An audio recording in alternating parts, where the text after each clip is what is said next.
alam mo yung pakiramdam na kontento ka na, yung parang natanggap mo ng lahat ng kulang at masaya ka na kung anong meron ka.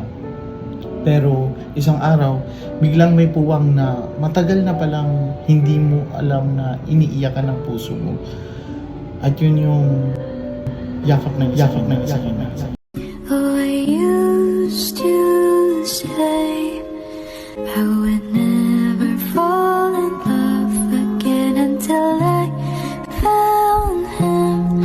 I said I would never fall unless it's you I fall into.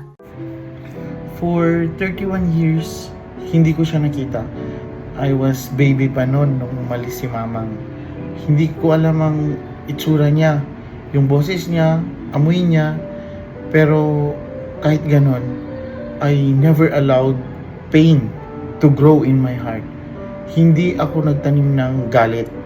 I just held on to the hope that maybe someday magkikita pa rin kami.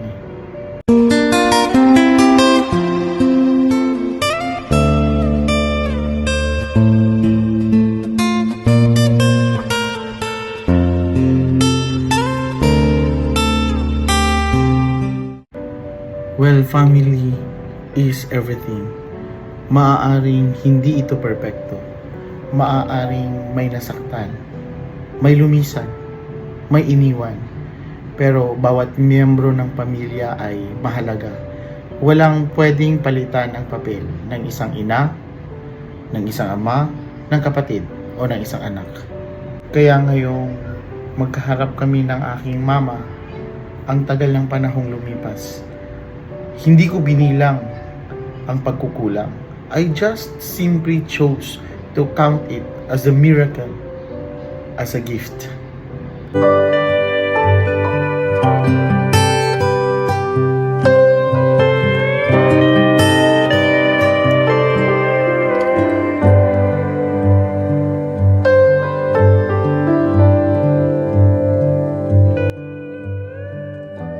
Kaya mga kapamilya, if you still have your parents with you, yakapin niyo sila.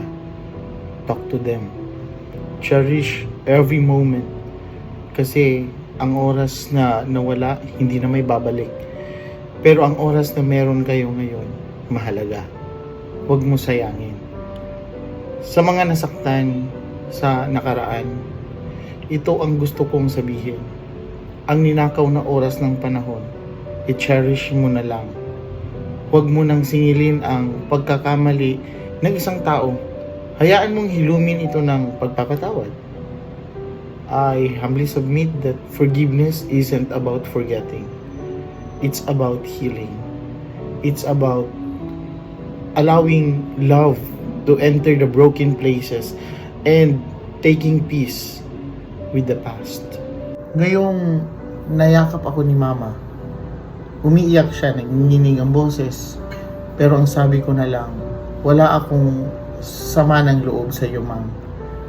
Maraming bagay sa buhay ang hindi natin kontrolado. Pero ang pagpapatawad, yan ang desisyong magpapalaya sa puso, sa alaala, sa kinabukasan.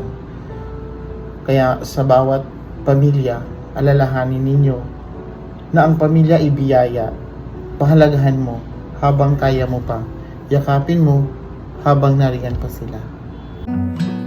I don't ever seem to tell you enough, but I want you to know, when God made you my mother, He knew who I'd need.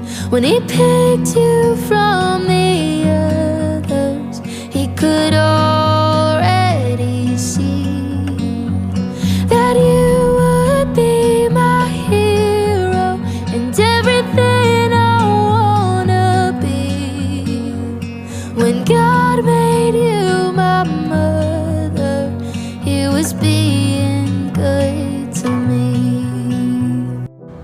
Ang pagmamahal ay hindi sinusukat sa panahong kasama mo sila, kundi sa lalim ng pagpapatawad kahit sa panahong wala sila.